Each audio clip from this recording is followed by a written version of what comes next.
So we are discussing on kernel function. So kernel functions, it is a function which is used to find out the dot product of your vector in a high dimensional space. That is, original feature space, original dimension, you may be having only x1, y1. That is, convert to higher dimensional space, convert to x1, y1, z1, convert to. Then, for finding the equation of the hyperplane, you have to take some dot products. ഈ പറയുന്ന higher dimensional സ്പേസിൽ നിങ്ങൾക്ക് dot products apply ചെയ്യേണ്ടി വരും. അപ്പൊ നിങ്ങൾക്ക് രണ്ട് vectors xi yi ഉണ്ടെങ്കിൽ xi അല്ലെങ്കിൽ എക്സാമ്പിൾ xi xj ഉണ്ടെങ്കിൽ you have to find the dot product of xi and xj. Okay, അപ്പൊ നമ്മൾ എന്ത് ചെയ്യുന്നു പറഞ്ഞാൽ kernel function is a function which will apply on the original feature space.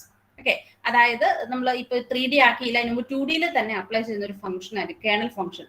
But applying these function U can get the result equivalent to the dot product of this higher dimension. അതായത് ഈ x1 y1 ഞാൻ higher ഡയമെൻഷനിലേക്ക് convert ചെയ്ത് x1 y1 z1 ആക്കി അവിടെ രണ്ട് വെക്ടേഴ്സിന്റെ dot product എടുക്കുന്നതിന്റെ ഇക്വലന്റ് ആയിട്ടുള്ള value I can get some by applying some functions on your original data vector x1 y1. x1 y1 apply ചെയ്തുകൊണ്ട് I can find out the dot product of x1 y1 z1 with some x2 y2 z2.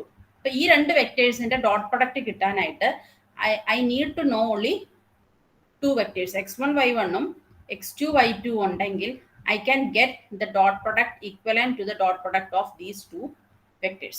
Okay, അതാണ് പറയാ. So k kernel function k is the function which will give you the same result as phi of xi dot phi of xj, where phi is the, what do you mean by phi? Phi is the function which converts this one into equivalent higher dimensional space. Okay, അപ്പോൾ ഈ higher dimensional spaceലേക്ക് മാപ്പ് ചെയ്യുന്ന നമ്മളിപ്പം ഒരെണ്ണം എക്സും ഒരെണ്ണം വൈയും ആണ്. നമ്മൾ ഇന്നലെ പറഞ്ഞ എക്സാമ്പിൾ ഒരെണ്ണം മേ ബി എക്സ് വൈ ആയിരിക്കും.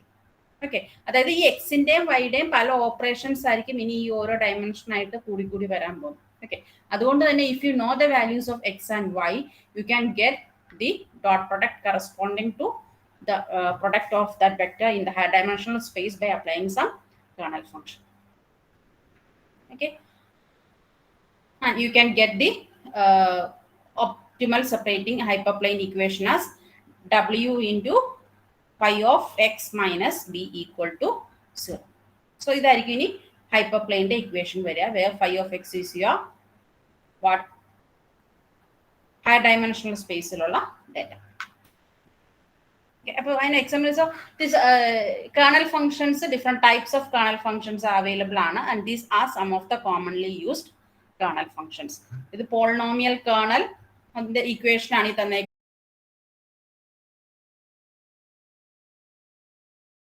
So this is your kernel ട്രിക്കിന്റെ എക്സാമ്പിൾ. അപ്പൊ നമ്മൾ പറഞ്ഞ ഇതാണ്, ദിസ് ഈസ് യുവർ കേർണൽ. അതായത് കേർണൽ ട്രിക്ക് എന്ന് പറഞ്ഞാൽ എന്താ? അപ്പം it is a function, just ഒരു ഫംഗ്ഷൻ ആണ്. അത് നിങ്ങൾ അപ്ലൈ ചെയ്യുന്ന എവിടെയായിരിക്കും? ഇപ്പൊ നിങ്ങൾക്ക് നിങ്ങളുടെ ഒറിജിനൽ ഫീച്ചർ സ്പേസിൽ, ഓക്കെ, ഇപ്പൊ 2D ആണെങ്കിൽ 2D സ്പേസിൽ നിങ്ങൾ അതിനെ അപ്ലൈ ചെയ്യുമ്പം നിങ്ങൾക്ക് കിട്ടുന്ന റിസൾട്ട് എന്നുള്ളത് ഈ 2D സ്പേസിലുള്ള വെക്ടറിനെ നിങ്ങൾ 6Dയിലേക്ക് കൺവേർട്ട് ചെയ്യുമ്പം രണ്ട് വെക്ടേഴ്സിന്റെ ഡോട്ട് പ്രൊഡക്റ്റ് എന്താണോ ആ value you can get by applying this kernel function on your 2D vector. Okay, അപ്പൊ അതാണ് കേർണൽ ഫംഗ്ഷൻ. അപ്പൊ നമുക്ക് ഈ 6Dയിലെ ഡോട്ട് പ്രൊഡക്റ്റ് കണ്ടുപിടിക്കുക എന്നുള്ളത് ഒരു ടെസ്റ്റ്, ഇച്ചിരി പാടുള്ള പരിപാടി. അപ്പം അത് ഓവർകം ചെയ്യാനായിട്ട് കുറച്ചും കൂടി ആ ഒരു പ്രോസസ്സ് സിമ്പിൾ ആക്കാനായിട്ടാണ് നമ്മൾ കേർണൽ ട്രിക്സ് യൂസ് ചെയ്യുന്നത്. ഓക്കെ, സോ ഇത് എക്സാമ്പിൾ ആണ് പറഞ്ഞാൽ this is an example for polynomial. ഇത് നമ്മൾ ഓൾറെഡി ഡിസ്കസ് ചെയ്താണ്. അതായത് കേർണൽ ഫംഗ്ഷൻസ് ഡിഫറെന്റ് ടൈപ്സ് ഉണ്ട്. അതിന് എക്സാമ്പിൾ ആണ് polynomial kernel, Gaussian kernel, sigmoid kernel ഒക്കെ. അതായത് നമ്മൾ യൂസ് ചെയ്യുന്ന ആ ഫംഗ്ഷനെ ഡിപ്പെൻഡ് ചെയ്ത് you can have different types of kernel functions.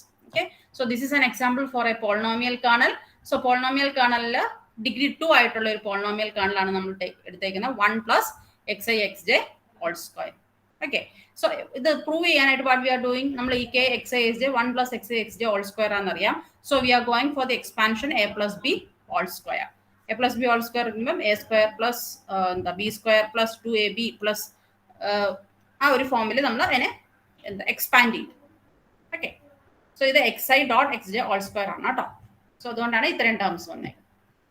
So അതിനെ എക്സ്പാൻഡ് ചെയ്ത് കിട്ടുമ്പം ദിസ് വൺ യു ക്യാൻ, ഈ ഒരു second step you can represent this one in the form of A dot product. അപ്പൊ രണ്ട് വെക്ടേഴ്സിന്റെ ഡോട്ട് പ്രൊഡക്റ്റ് ആയിട്ട് അത് ഞാൻ കൺവേർട്ട് ചെയ്തു. അതായത് ഐ വന്നേക്കുന്ന ടേംസ് എല്ലാം ഒരു വെക്ടറും ജെ വന്നേക്കുന്ന ടേംസ് എല്ലാം സെക്കൻഡ് വെക്ടർ എന്നുള്ള രീതിയിൽ നോക്കുക. ഈ 2 വന്നേക്കുന്നതിന് നമ്മൾ രണ്ടെണ്ണത്തിന്റെ പ്രൊഡക്റ്റ് ആണല്ലോ 2, സോ √2 × √2 എന്നുള്ള രീതിയിൽ വരാനായിട്ട് നമ്മൾ √2 ആയിട്ട് എടുത്തു. So 1 xi1 square √2 xi1 xi2 xi2 square √2 xi1 √2 xi2 ഒരു ഇത്. പിന്നെ അതുപോലെ ജെക്ക് കറസ്പോണ്ട് ഇതിന്റെ രണ്ടിന്റെയും കൂടി ഡോട്ട് പ്രൊഡക്റ്റ് ആണ് ഈ സാധനം. സോ നിങ്ങളുടെ 6D സ്പേസിലുള്ള വെക്ടർ എന്താ? എക്സ് ആണെങ്കിൽ 1x1 square 1x1 square √2 x1 x2 x2 square √2 x1 √2 x2 എന്നുള്ളതാണ് നിങ്ങളുടെ 6Dയിലുള്ള വെക്ടർ. ഓക്കെ, അപ്പം ഇതുപോലത്തെ രണ്ട് വെക്ടേഴ്സിന്റെ ഡോട്ട് പ്രൊഡക്റ്റ് ആണ് ഈ പറഞ്ഞേക്കുന്ന kxi xj എന്നുള്ള ഫംഗ്ഷൻ തരുന്നത്. So this is how kernel tricks works. Is it okay? അതായത് നമ്മൾ SVM തന്നെ SVMന്റെ ഫോമിൽ നമ്മൾ നോൺ ലീനിയർ SVMനെ എന്താ ഹൈപ്പർപ്ലെയിൻ ഐഡന്റിഫൈ ചെയ്യണമെങ്കിൽ യു ഹാവ് ടു, അതായത് ഒരു 2Dയിൽ നിൽക്കുന്നതിനാണെങ്കിൽ 3Dയിലേക്ക് അല്ലെങ്കിൽ ഹയർ ഡയമെൻഷണൽ സ്പേസിലേക്ക് കൺവേർട്ട് ചെയ്തിട്ടാണ് നമ്മൾ അതിന്റെ ഹൈപ്പർപ്ലെയിൻ ഐഡന്റിഫൈ ചെയ്യുക. അത് നമ്മൾ ഓൾറെഡി കഴിഞ്ഞ ക്ലാസ്സിൽ പറഞ്ഞതാണ്. സോ അതായത് ഇതൊരു 2Dയിലുള്ള വാല്യൂ ആണ്. ഇതിനെ എനിക്ക് ഒരു ലീനിയർ ഫംഗ്ഷൻ വെച്ച് ഒരിക്കലും സെപ്പറേറ്റ് ചെയ്യാൻ പറ്റില്ല. അപ്പൊ നമ്മൾ എന്ത് ചെയ്യും? അതിനെ ഒരു 3Dയിലേക്ക് കൺവേർട്ട് ചെയ്തു. 3Dയിലേക്ക് കൺവേർട്ട് ചെയ്യാൻ ഞാൻ XY എന്നുള്ളതിന്റെ കൂടെ XY, അതായത് ഇതിന്റെ രണ്ടിന്റെ പ്രൊഡക്റ്റ് എന്നുള്ള ഒരു ഫീച്ചറും കൂടി ആഡ് ചെയ്തു. അത് ആഡ് ചെയ്ത് കഴിയുമ്പോൾ I can plot the values in this way. Okay, plot ചെയ്ത വാല്യൂസ് ആണ് ഈ കാണിച്ചേക്കുന്നത്. സോ ഈ പ്ലോട്ട് ചെയ്ത വാല്യൂസ് എന്നുള്ളത് now I can separate these values. അതായത് ഈ സർക്കിൾസിനെയും ക്രോസിനെയും I can separate using a plane. Okay, അതായത് ഒരു ലീനിയർ ഫംഗ്ഷൻ യൂസ് ചെയ്ത് I can separate these classes. Okay, so that is how non linear SVM works. അപ്പൊ ഈ നോൺ ലീനിയർ SVM വർക്ക് ചെയ്യുകയാണെങ്കിൽ വി ഹാവ് ടു ഫൈൻഡ്. അപ്പൊ നമ്മൾ ഈ higher space ഈ കേസിലാണ് 3Dയിലേക്കാണ് കൺവേർട്ട് ചെയ്തത്. അപ്പൊ 3Dയിൽ രണ്ട് വെക്ടറിന്റെ ഡോട്ട് പ്രൊഡക്റ്റ് എടുക്കേണ്ടി വരും. ഓക്കെ, അപ്പൊ 3D 2D 4D ഒക്കെ ഓക്കെ. ഇനി ഇത് ഒത്തിരി ഡയമെൻഷൻസ് അല്ലെങ്കിൽ നമ്പർ ഓഫ് ഫീച്ചേഴ്സ് കൂടുന്തോറും you know the dimensions will be increasing. And if the dimensions increases it will be a very difficult task to identify the dot product. അപ്പം അത് ഒഴിവാക്കാനായിട്ട് നമ്മൾ എന്ത് ചെയ്യും? നമ്മൾ ഈ XYയിൽ തന്നെ ഒരു ഫംഗ്ഷൻ അപ്ലൈ ചെയ്യും. ഒരു കേർണൽ എന്ന് പറഞ്ഞൊരു ഫംഗ്ഷൻ അപ്ലൈ ചെയ്യും. ആ ഫംഗ്ഷൻ അപ്ലൈ ചെയ്ത് കഴിയുമ്പം you will get the result corresponding to the dot product of this one in your higher dimension. Okay, അതായത് ഈ XYയെ ഹയർ ഡയമെൻഷനിലേക്ക് കൺവേർട്ട് ചെയ്തപ്പോൾ XY കിട്ടിയെങ്കിൽ ഇതിന്റെ രണ്ട് വെക്ടറിന്റെ ഡോട്ട് പ്രൊഡക്റ്റ് എടുക്കുന്നതിന് ഇക്വലന്റ് ആയിട്ടുള്ള വാല്യൂ തന്നെ അല്ലെങ്കിൽ അതിന് സെയിം തന്നെയാണ് ഈ ഒരു ഒറിജിനൽ സ്പേസിൽ കേർണൽ ഫംഗ്ഷൻ അപ്ലൈ ചെയ്താൽ കിട്ടുന്ന വാല്യൂസ്. ഓക്കെ, അപ്പൊ നമുക്ക് ആ ഒരു ഡോട്ട് പ്രൊഡക്റ്റ് എടുക്കുന്ന